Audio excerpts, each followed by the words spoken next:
Finally.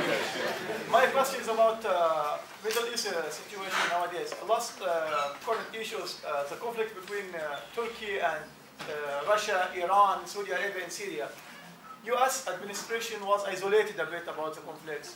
And the reason was, according to some scholars and politicians, they said American interest nowadays toward Middle East is getting less or decreased, not like before. That's why told Saudi leaders, we are not going to defend you or to declare war on you against Iran.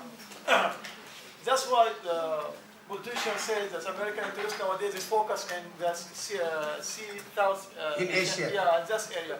So my question is, to what extent this statement is true? Does really American interest decrease in Middle East, or what does attract points in this area, in this Asia, to attract American? That's an excellent question. I think it's a good way of saying final goodbye to you.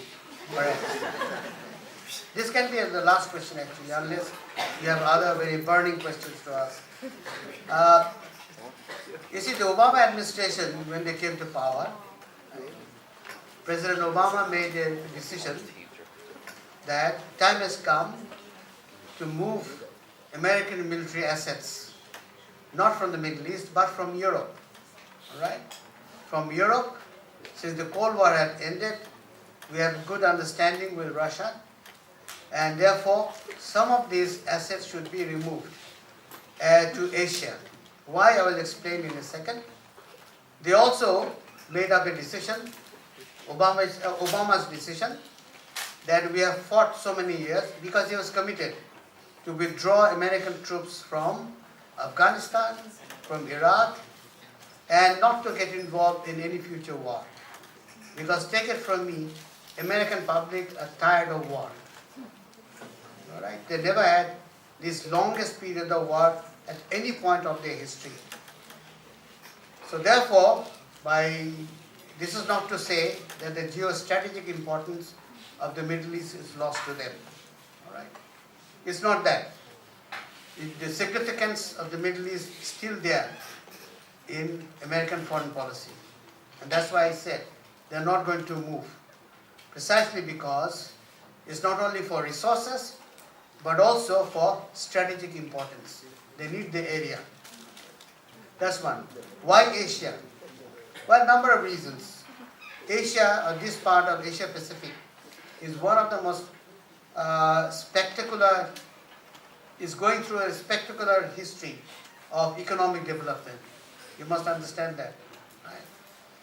And just to give you one example, if you're looking at ASEAN countries, people say all kinds of things about ASEAN, but there are about 600 million people in ASEAN.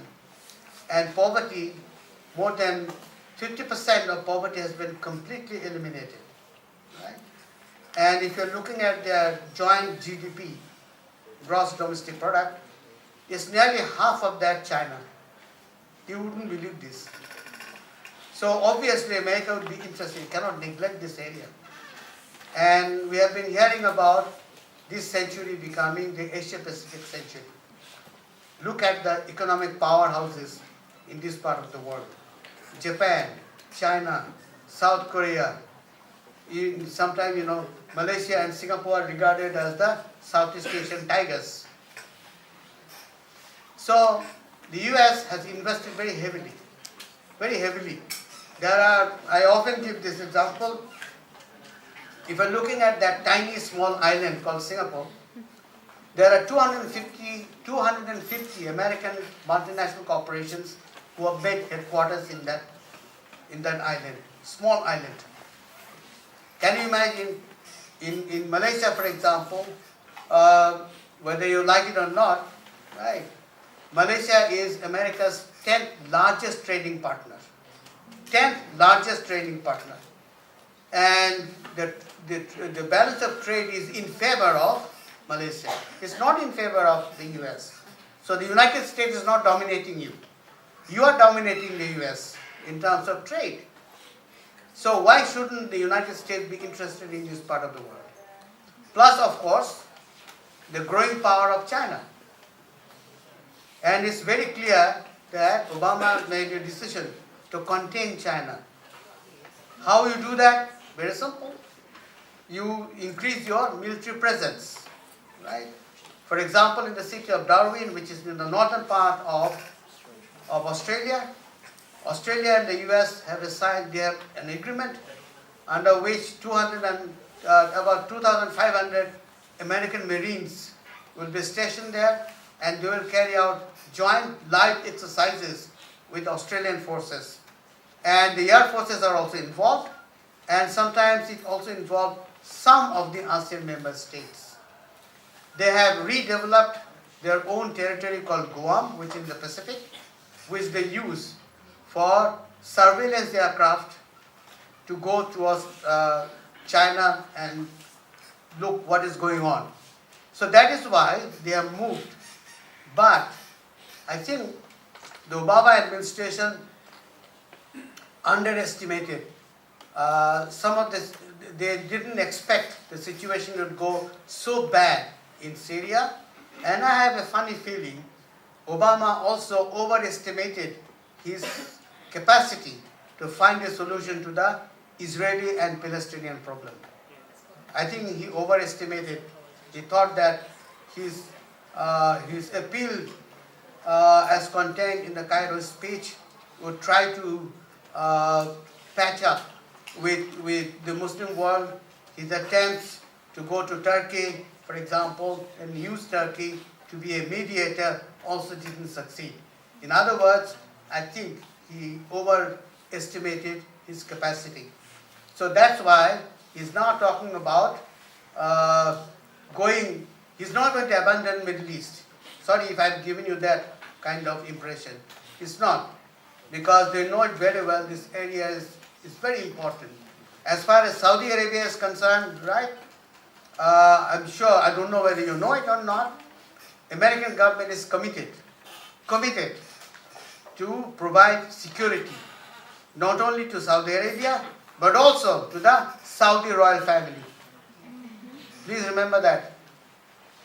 It is a long commitment that was done by President Roosevelt in a warship in 1945. 1945 or now 46, around that time. Right?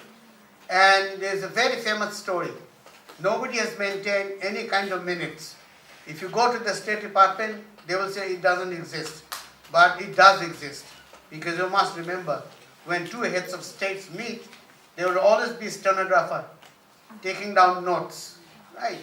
And in that note says very clearly that Roosevelt promised the royal family that we will not only protect Saudi Arabia, but also the royal family.